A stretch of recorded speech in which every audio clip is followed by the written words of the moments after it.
Damascus became the focal point for the first systematic encounters between Islam and Greek thought. It was here too that Islamic scholars first began to discuss Islam in terms that could be understood by people of other religious traditions. Christians, influenced by Greek thought, entered into discussions and even contributed to the development of Islamic religious thinking. The scholars of the two faiths helped one another more closely to define and refine their respective doctrines. Islamic theology was thus born in Damascus in the north and Basra and Kufa in Iraq. Later, Baghdad was to become important also. By the time of the rise of Islam, the Western Roman Empire had already disappeared, and the Eastern Roman Empire was centered on Byzantium, modern-day Istanbul. Its strongholds were the lands around the eastern Mediterranean, modern Turkey and Greece, the coastal Arab lands, including Syria and North Africa. It was in this Byzantine Empire that the ancient wisdom of Greece and Rome, which had been lost in Western Europe, survived in the Greek language. In Damascus, the process of translating this ancient wisdom from Greek into Syriac had already begun before the rise of the Islamic Empire. With the coming of the Abbasids, a new Islamic dynasty in 750, this process was accelerated. The Caliph al-Mansur established Baghdad as the seat of the Islamic Empire in 762. Part of the great wealth now available to the Abbasids was used to establish the Beit al-Hikmah, or House of Wisdom, in Baghdad from 832. In Baghdad especially, but also in other parts of the empire, under the sponsorship of many Abbasid notables, everything that was necessary was provided for the translation and copying of manuscripts, hugely boosted by the importation of paper production into the area by the end of the 8th century. Translation now went from Greek and Syriac into Arabic, the rising scholarly language of the Islamic Empire. All the wisdom of ancient Greece and Rome became accessible. The works of the most outstanding intellects, Aristotle, Euclid, Pythagoras, Galen, Ptolemy, and many others. This acted as a springboard for a great flowering of philosophical, scientific, and medical thought. Scholars were attracted to Baghdad by the facilities and patronage of the caliphs, who ensured that there was money available. The scholars who came to work in Baghdad were Christians and Jews, who passed on their knowledge to the new generation of Muslim scholars. Arabic itself became the language of scholarship throughout the Islamic Empire, in which manuscripts circulated to promote a flowering of intellectual activity. Cairo was a major beneficiary of this movement. Under the Ismaili Fatimid dynasty, scholarship flourished. The great mosque and university of Al-Azhar was founded in 978, where many different disciplines were taught alongside one another in the same institution. This was the first university to be created in history, 250 years before the first of the great universities of Northern Europe, in Paris, Oxford, and Bologna.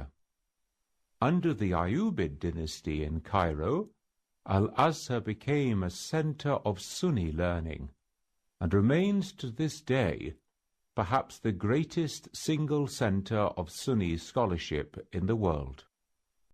In 711, a Muslim general called Tariq led his soldiers from Morocco across what we now call the Straits of Gibraltar, and landed in Spain. He gave his name to the mountain on which they landed, Jabal al-Tariq, from which we get Gibraltar. The Islamic Empire spread northwards until, by 756, all but a few pockets of northwest Spain came under their rule. There was even a small Muslim presence beyond the Pyrenees in southern France in the 8th century. Córdoba was established as the capital of Islamic Spain, and it's there that one of the glories of Islamic architecture, the Great Mosque, was built. Córdoba became one of the greatest centers of learning in the world. In its heyday, it had a library of some 400,000 works. Christians, like the future Pope Sylvester II, came there to study. This was the period of the building of the first Alhambra Palace in Granada. The golden age of Islamic Spain, or Al-Andalus, coincided in the 9th to 13th centuries with great advances in many areas of learning in the Muslim world. Ibn Rushd made big advances in Aristotelian philosophy, as did Al-Farabi with Neoplatonic thought. Ibn Sina developed the Greek medical works of Galen to such an extent that his medical writings were in use throughout Europe until the dawn of the modern period of medicine.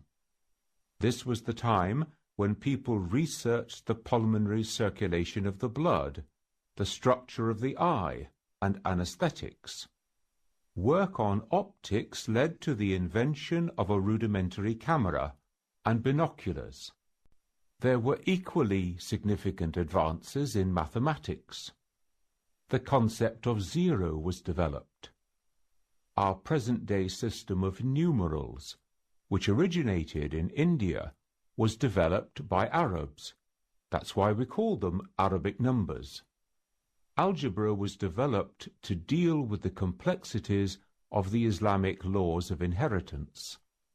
Trigonometry was refined to ensure that the buildings designed by Muslim architects would be stable.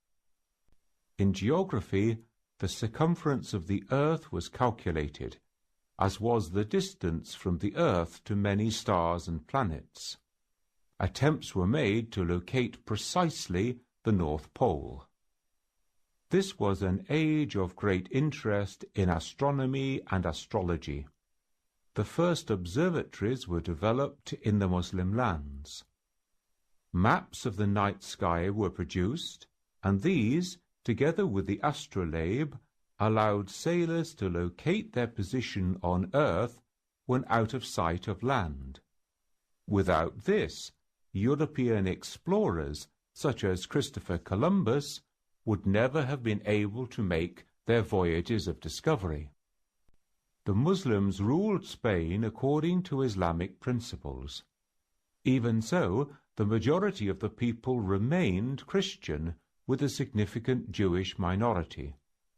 Followers of these two faiths were allowed freedom of religious practice, could access education, and were generally given the rights to live their lives freely, as long as they did nothing to threaten the Muslim government. As the people of the book, they were given the status of Thimmis, or protected people. Jewish, Christian, and Muslim scholars worked side by side. In Damascus, Baghdad, and Spain, the scholars from these three religions engaged in discussion in a common language and philosophical system. Therefore, there was no room for misunderstanding. This is not to say that they agreed with one another in points of theology, but they each understood what the other was trying to say. All too often, the scholars of these three religions have failed to understand one another because they have not clarified the meaning of the terms and concepts being used.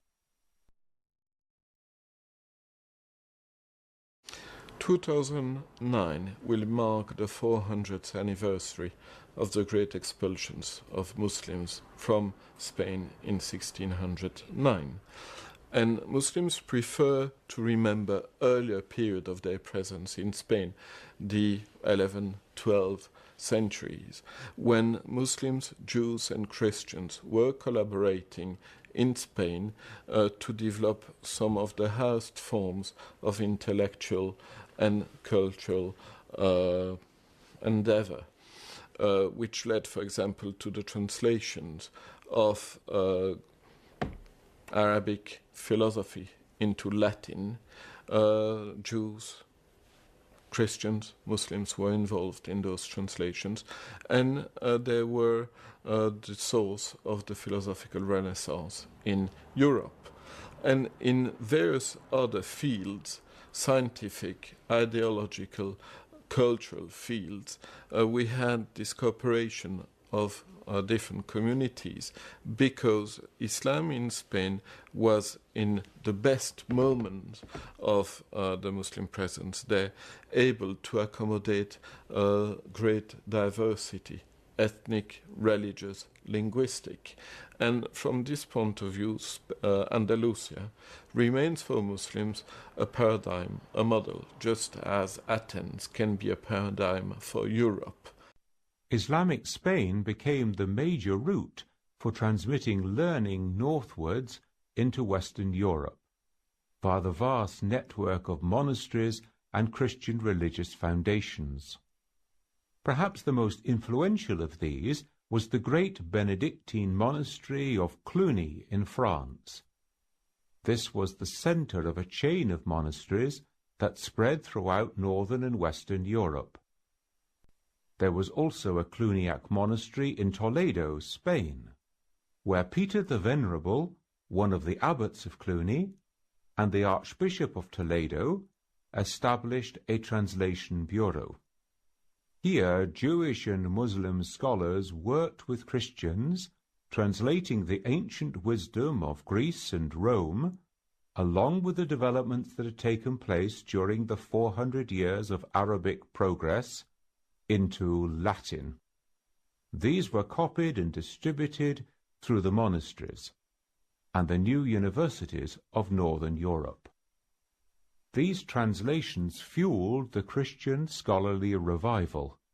For example, the work of Thomas Aquinas, a member of the newly founded Dominican order, which played a major role in establishing the first universities in Christian Europe. The idea of a golden age in the Islamic civilization can be discussed, because we can see various periods that could be considered as a golden age. Baghdad in the 9th century, but even after the Mongol invasions, the Ilkhanid period in Iran, or also the Ottoman Empire in the 16th century. So we have different gold possibilities for a golden age, not to speak of the prophetic age itself. But from a cultural, from a civilizational point of view, we have seen at various moments of their history, we have seen the Muslims developing a fantastic forms of cultural or intellectual endeavor. We have seen them opening to Greek philosophy and sciences. We have seen them integrating in their own scientific development the discoveries of China in medicine, or also different other civilizations today as well.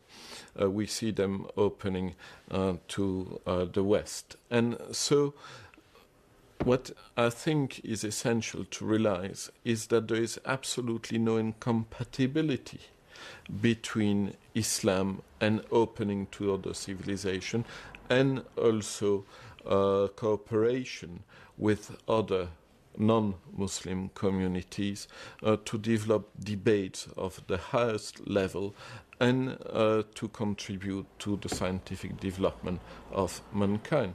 And it's not just a past history, it is still remaining the situation that we have today. From 1031, the united Islamic Empire in Spain began to break up. There then followed 4 centuries of gradual decline as the Christian Reconquista took Spain for the Christian nobility. The history of this period reveals a dark side. Christians forced Spanish Jews and Muslims to convert on pain of expulsion or death. Many only outwardly accepted baptism. The Spanish Inquisition was set up to deal with this. They used torture, imprisonment, and execution to encourage people to convert in their hearts. As a consequence, many Jews and Muslims were forced to flee Spain. For example, in the Great Expulsion of 1609 to 1610, when an estimated 350,000 were exiled. Both communities settled throughout North Africa and around the eastern Mediterranean in Muslim lands. These Jewish communities were taken in and given a new start around the Islamic Empire, in modern Turkey, Iran, Iraq, Syria, and across North Africa. Too often we get the false idea that Jewish-Muslim relations have always been as tense as they are today. This is not the case. Jews were given Zimmi status in many parts of the Islamic Empire when they were persecuted by Christians in Europe. It is only the situation of Palestine in the 20th century that has brought about the present deep tensions. When Jews started to go to Palestine in the late 19th century, escaping persecution in northern Europe, they were welcomed and settled by the Palestinians, both Muslims and Christians. Tensions arose once the number of Jewish settlers became too large. Even so, it was not until the founding of the State of Israel in 1948, with the expulsion of Palestinians and the wars that followed, that the present hatred between Jewish Zionists and especially Arab Muslims and Christians developed.